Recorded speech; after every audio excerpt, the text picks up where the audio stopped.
Good afternoon, everyone, and a very warm welcome to today's lunchtime reflection from St Peter Mancroft Church here in the heart of Norwich. There's some people in the church buying Christmas cards and so forth. Please do feel completely free to carry on doing whatever you're doing. My name's Gill Persicke, and I'm one of the licensed lay ministers in this church.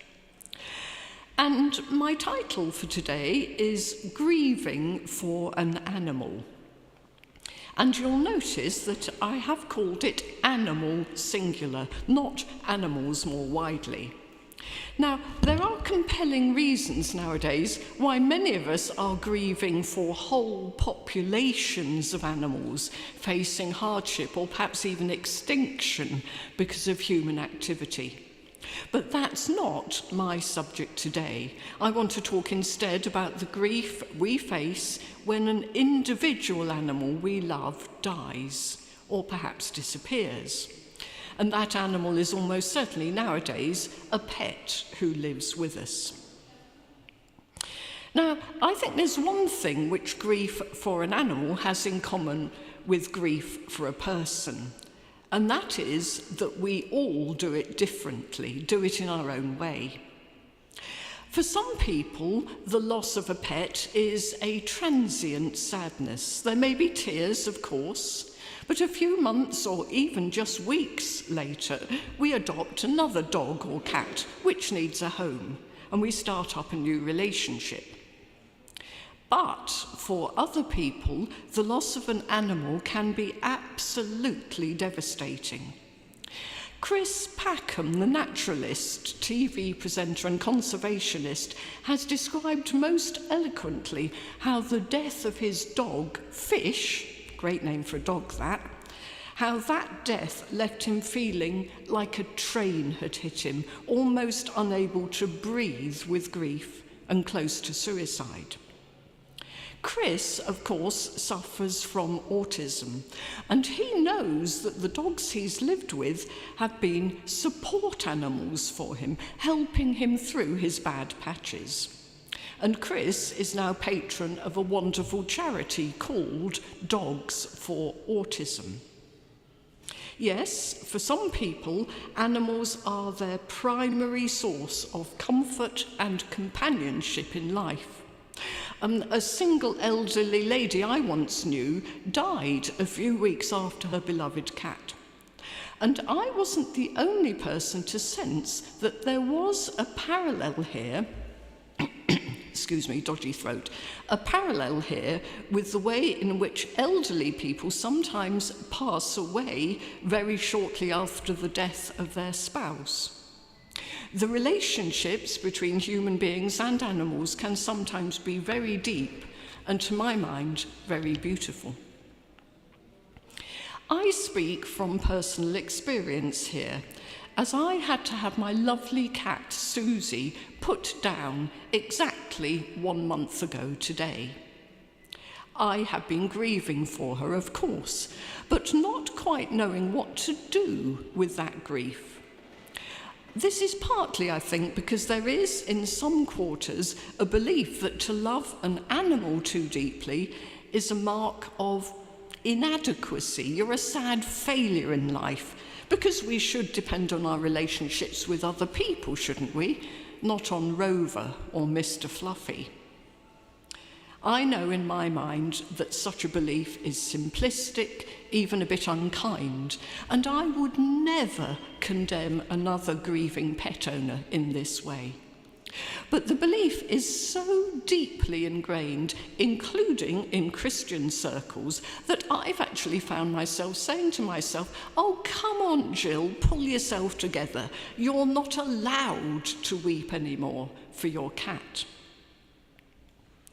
The trouble started, I think, with the 13th century priest, philosopher and theologian Thomas Aquinas, who taught that animals do not have souls in the same way as human beings do.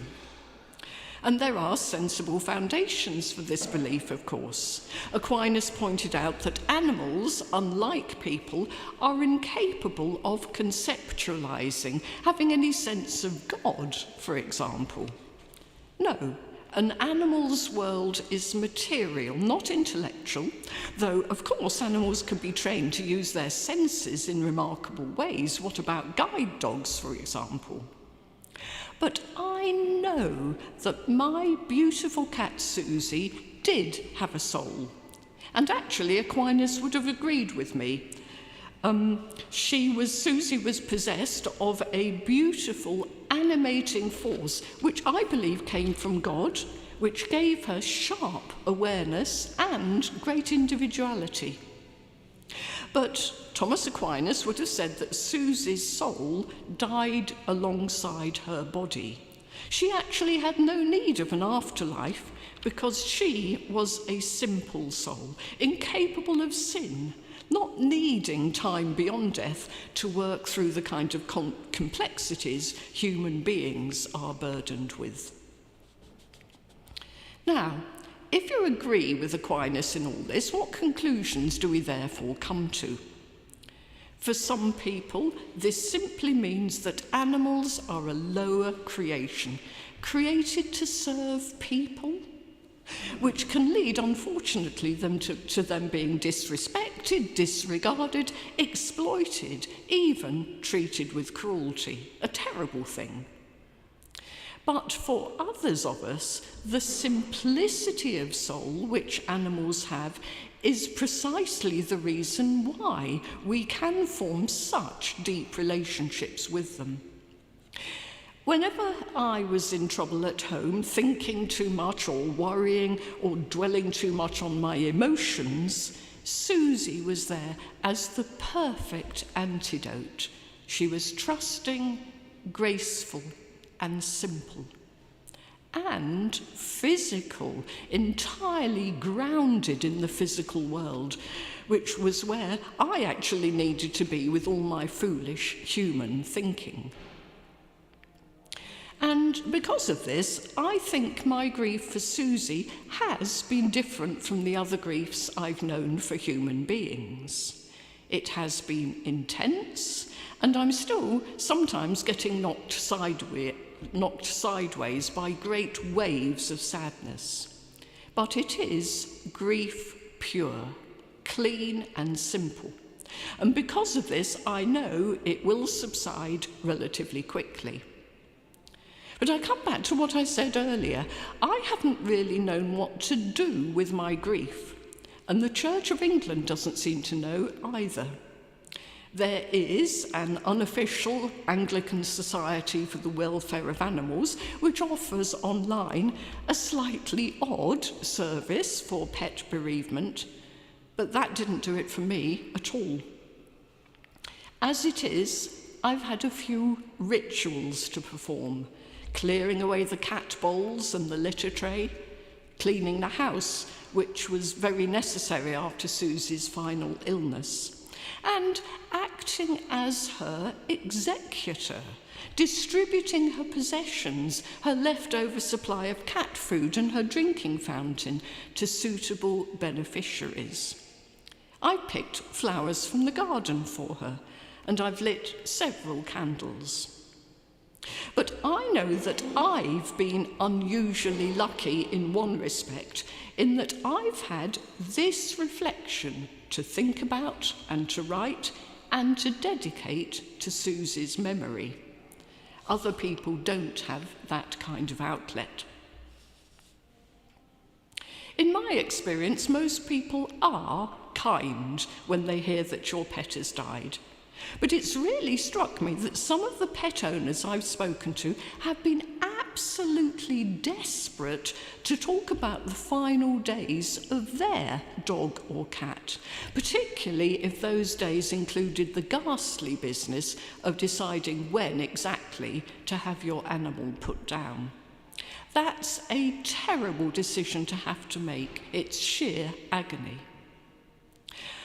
And the fact that our grief for our pets is so easily re-triggered makes me suspect that perhaps we could all resolve to listen more attentively and for longer when a friend tells you that they've lost their beloved pet.